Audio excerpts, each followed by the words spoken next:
اس کو چھٹی دے دی. ایک عام آدمی بیچارہ بیٹھا تھا, اس کو پکڑ کے نا کہنے لگا اس کی گردن اڑا دو. کہنے لگا دیکھ لو میں بھی زندہ کرتا اور مارتا ہوں, وہ جو کل مرنے والا تھا میں نے زندہ کر دیا ہے, اور جس کو پتہ ہی نہیں تھا کہ میں نے مرنا ہے اسے پکڑ کے میں نے مار دیا ہے. یہ بیوقوفوں جیسی دلیل ہے. حضرت سیدنا ابراہیم علیہ السلام چاہتے تو اسی وقت دلیل توڑ دیتے کہ تو کیا بیوقوفوں جیسی بات کر رہا ہے, اگر تو زندگی دیتا ہے تو مرے ہوئے میں جان ڈال کے دے جس کو تو نے مارا ہے. لیکن حضرت ابراہیم نے دیکھا کہ بیوقوف ہے, بیوقوفوں سے بحث نہیں ہوتی, دلیل بدل لی جاتی ہے, ان کی عقل کے مطابق بات کی جاتی ہے. حضرت ابراہیم فرمانے لگے میرا رب وہ ہے جو سورج مشرق سے نکالتا ہے اور مغرب میں غروب کرتا ہے, تو اگر رب ہے تو مغرب سے نکال کے مشرق میں غروب کر. فبہت الذی کفر, کافر لاجواب ہو گیا, اس کے پاس اس چیز کا کوئی جواب نہیں تھا. علامہ اسماعیل حقی نے خوبصورت فقرہ لکھا ہے, خوبصورت, جان ڈال دی ایک جملہ کہہ کے. حضرت سیدنا علامہ اسماعیل حقی رحمت اللہ علیہ فرمانے لگے چونکہ نمرود بیوقوفوں جیسی باتیں کر رہا تھا, اگر وہ یہ کہہ دیتا نا کہ میں سورج کو نکالتا ہوں مشرق سے, میں غروب کرتا ہوں معاذ اللہ مغرب میں نکالتا ہوں, تو آپ اپنے رب سے کہیے کہ وہ مغرب سے نکال کے مشرق میں غروب کرے. علامہ اسماعیل حقی فرماتے ہیں رب کریم کی آواز قدرت تھی, مالک حضرت ابراہیم علیہ السلام کے اس, اگر وہ کہہ دیتا اور حضرت ابراہیم دعا کر دیتے تو رب کریم نے فرشتوں کو تیار بٹھایا ہوا تھا. فرمایا اگر یہ کہہ دے میرے خلیل سے کہ سورج مغرب سے نکال کے مشرق میں غروب کرنا ہے تو تیار رہنا, جس طرح خلیل کہیں گے ویسے ہی کر دیں گے. واتخذ اللہ ابراہیم خلیلا, ابراہیم ہمارا دوست جو ہوا, جیسے کہے گا ویسے کر دیں گے. حضرت سیدنا ابراہیم علیہ السلام کی باتوں کا جب جواب نہ دے سکا, دلیل نہیں بندہ دیتا, پھر لڑائی کرتا ہے, پھر جھوٹے موٹے اعتراض کرتا ہے. دلیل ختم ہوتی ہے تو لوگ ذاتیات میں اترتے ہیں, کہتے ہیں یہ کھانستا صحیح نہیں, دیکھتا صحیح نہیں. دلیل ختم, اب ذاتیات پہ اترے, کہنے لگے مجھے پتہ چلا ہے کہ یہ فلانی جگہ گیا تھا تو وہاں جا کے اس نے اس طرح کیا. پھر لوگ ذاتیات پہ اترتے ہیں, جب دلیل کا جواب دلیل سے نہیں دے پاتے پھر ذاتیات پر اتر کر حملے کرتے ہیں. حضرت ابراہیم کے دلائل کا جواب نمرود نہ دے سکا تو کہنے لگا کہ اس کو آگ میں ڈال دو. قوم گئی ہوئی تھی ساری, آپ نے بات سنی ہوئی ہے, میں نے صرف اشارہ دینا ہے, میلے پہ حضرت سیدنا ابراہیم علیہ السلام نے سارے بت توڑ دیے, کلاڑا بڑے بت کی گردن پہ رکھا. واپس آئے, کہنے لگے بت کس نے توڑے ہیں, تو فرمایا اس سے پوچھ لو جس کی گردن پہ کلاڑا ہے. کہنے لگے یہ تو بول ہی نہیں سکتا, تو فرمانے لگے بڑے بیوقوف ہو جو بولتا ہی نہیں, سنتا ہی نہیں, اپنا آپ نہیں بچا سکتا, اس کی پوجا کرتے ہو. کہنے لگے پکڑو دلیلیں ختم ہو گئی, اس کو آگ میں ڈالو. بہت بڑی حویلی 45 فٹ مربع پہ مشتمل ایک حویلی بنائی گئی اور 45 فٹ اونچی. مختلف روایات, علامہ اسماعیل حقی کہتے ہیں کہ 3 مہینے تک نمرود نے کہا کہ اس کے اندر لکڑیاں ڈالو. لوگ پوچھنے لگے کتنی دنیا جلانی ہے, کہنے لگا بندہ تو ایک جلانا ہے پر بندہ بڑا تگڑا ہے, ایک بندہ. 3 مہینے لکڑیاں ڈالی گئیں.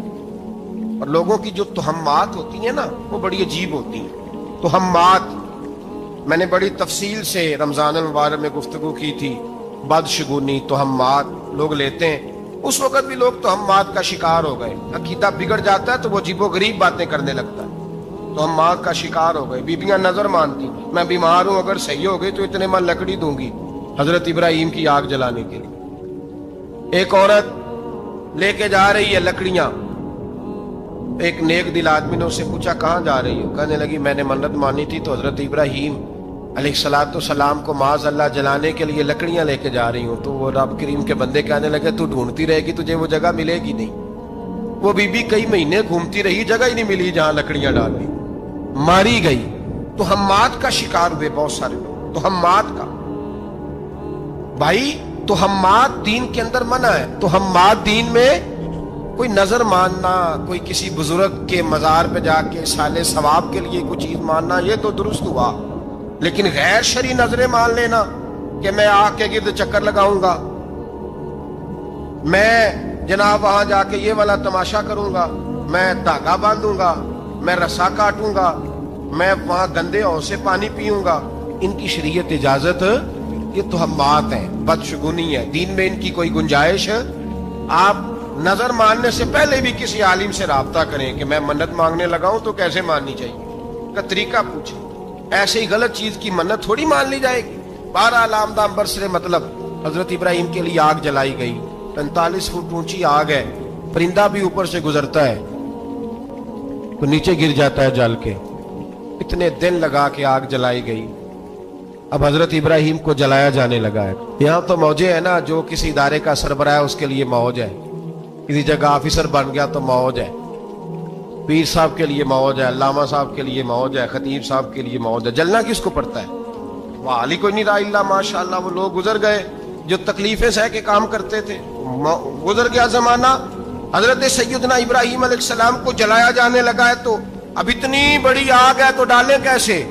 شیطان نے تجویز دی کہ منجنیق بناؤ. منجنیق، بڑے بڑے بانس باندھ کے ان کے نیچے رسا باندھو.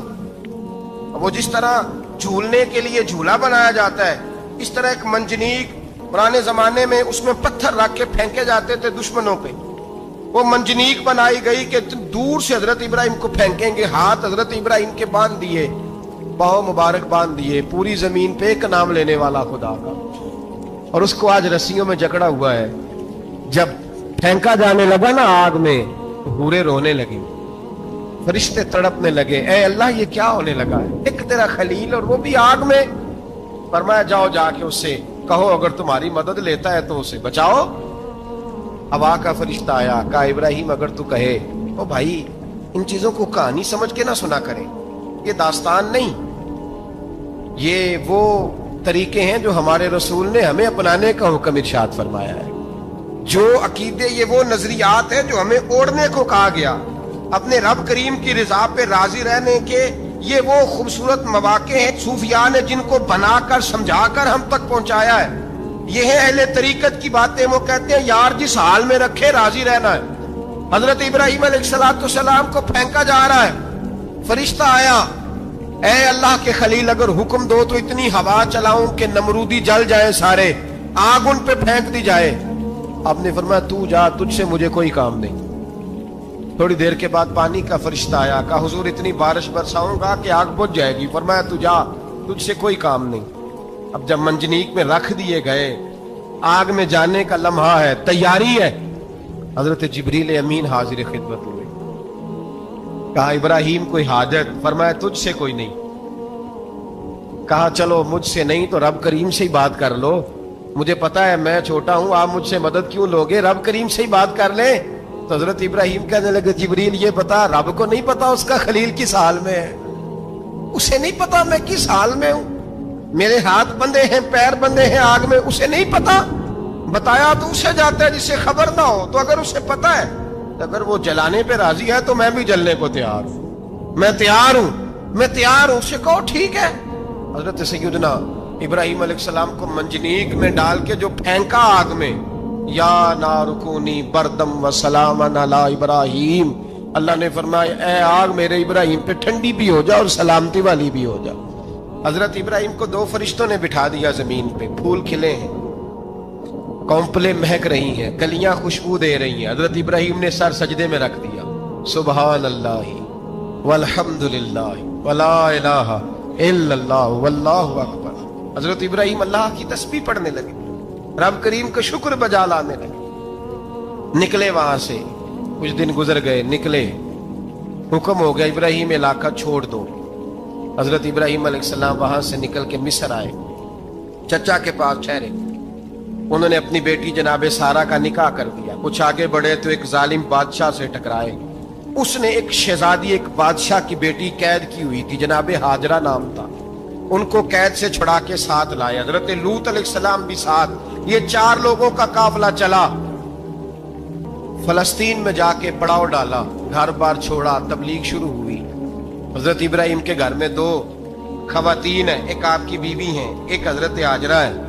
اولاد کوئی نہیں، بڑا میوہ ہے میٹھا. گھر وہی آباد ہوتا ہے جس میں بچے روتے ہیں، گھر ہوتا ہی وہ ہے جس میں بچوں کی چنچناہٹ ہوتی ہے، بھن بھناہٹ ہوتی ہے. حضرت ابراہیم نے ایک بچہ روتے ہوئے دیکھا تو آنکھوں میں آنسو آئے, کہنے لگے ربی حبلی من الصالحین, یا اللہ مجھے بھی نیک اولاد عطا کر. حضرت سارہ نے سن لیا, کہنے لگی ابراہیم شاید میرے بطن سے تو آپ کو نصیب نہیں, ہاجرہ سے نکاح کر لو. جناب ہاجرہ سے نکاح ہوا. اللہ تو بڑا بے نیاز ہے, رب کریم نے حضرت اسماعیل جیسا خوبصورت بیٹا عطا فرمایا. بیٹا کالا سیاہ بھی ہو تو سینے کی ٹھنڈک ہوتا ہے, پر یہ تو وہ بیٹا ہے جس کی پیشانی میں نور محمدی چمکتا ہے صلی اللہ علیہ وسلم. حضرت سیدنا اسماعیل علیہ اتنے خوبصورت. اب جس بیوی کے ہاں بیٹا تھا, بیٹھنا اٹھنا بھی زیادہ اس کے پاس, آنا جانا بھی اس کے پاس, توجہ ادھر ہو گئی.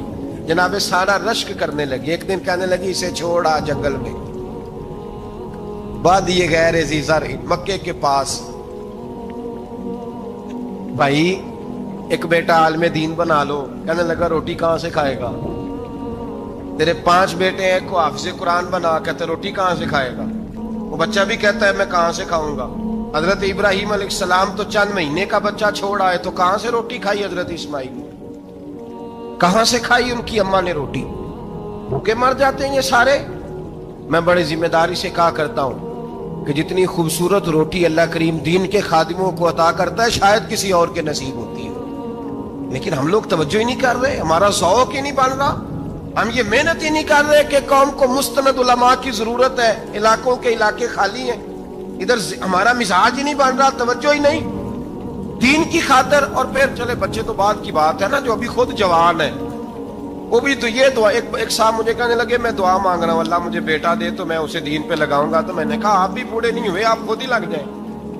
بیٹا تو ابھی آئے گا تو لگے گا نا, تو آپ تو اس وقت ہیں تو آپ تو پہلے لگے نا صاحب, 2 گھنٹے تو نکال کے آئے, دین سیکھنے کو کافی ہے. آپ اتنی لمبی سوچ رہے ہیں کہ بچہ آئے گا تو بڑا ہوگا تو وہ جائے گا تو دیکھی جائے گی, ابھی تو آپ ہیں تو آپ تو آؤ. حضرت ابراہیم نے بچہ وہاں چھوڑا. یہاں سے جو عمرہ کرنے لوگ جاتے ہیں نا, جو حج کرنے جاتے ہیں, ان کو پتا ہے کہ وہاں دنیا کی ہر نعمت ملتی ہے, پھر بھی ڈبل ٹرپل پیسے لوگ جیبوں میں ڈال کے جاتے ہیں. حضرت ابراہیم جب وہاں لے کے گئے تو کوئی انسان نہیں تھا, پانی کا قطرہ نہیں تھا, 2 کلو کھجوریں, ایک مشکیزہ. بیوی کو تھمایا. ہمارے گھر میں ہزاروں چیزیں پڑی ہیں, لیکن وہ جو توکل ہے نا وہ ختم ہو گیا ہے. اللہ دے گا, حلال حلال پہ قناعت کرے, جائز جائز پہ بھروسہ کرے, رب کریم عطا کرنے والا ہے, وہ مزاج ختم ہو گیا. حضرت سیدنا ابراہیم علیہ السلام 2 کلو کھجوریں, ایک مشکیزہ پانی کا دے کر کے, اور وہاں بٹھایا آپ نے اپنے بچے کو اور اپنی زوجہ جناب ہاجرہ کو, اور بٹھا کر کے واپس پلٹنے لگے تو حضرت ہاجرہ سلام اللہ علیہ نے آواز دی, کہا ابراہیم کس کے سہارے پہ چھوڑ کے جا رہے ہیں؟ جہاں آب زمزم کا کنواں ہے نا, جو لوگ گئے ہیں جنہوں نے صفا مروہ کی صحیح کی ہے, صفا مروہ سے باہر نکلے نا, سرکار کی ولادت کا مقام ہے, اس جگہ پہ آب زمزم کا کنواں تھا. وہاں حضرت سیدنا ہاجرہ کو بٹھایا, کوئی چیز نہیں, کوئی درخت نہیں, کوئی کھیت نہیں, کوئی پانی نہیں, کوئی کنواں نہیں, وہاں بٹھایا اور بٹھا کر کے نکلنے لگے تو جناب ہاجرہ فرمانے لگی ابراہیم کس کے سہارے پہ چھوڑ کے جا رہے ہو؟ کہنے لگے اللہ کے سہارے پہ. تو پاک باز بی بی نے ایک لفظ پوچھا, کہا ابراہیم یہ میرے رب کا حکم ہے, یہ میرے بس جن کا عقیدہ توحید مضبوط ہو ان کے لیے ایک جملہ کافی ہوتا ہے, یہ میرے اللہ کا حکم ہے. تو جناب ابراہیم علیہ السلام فرمانے لگے ہاجرہ ہاں رب کا حکم ہے. جب یہ لفظ کہے تو چاہیے تھا نا حضرت ابراہیم تسلی دیتے, تو بی بی صاحبہ تسلی دینے لگی, عرض کرنے لگی ابراہیم اگر اللہ کا حکم ہے تو پھر آپ ہماری فکر نہ کرنا, اگر یہ رب کا حکم ہے تو پھر ہماری فکر نہ کرنا, جس رب نے ہمیں یہاں تک پہنچایا ہے وہ ہمیں کبھی بھی ضائع نہیں فرمائے گا, پھر فکر نہ کرنا. حضرت ابراہیم آ گئے, بات آپ نے سنی ہوئی ہے, اشارہ کرنا مقصود ہے.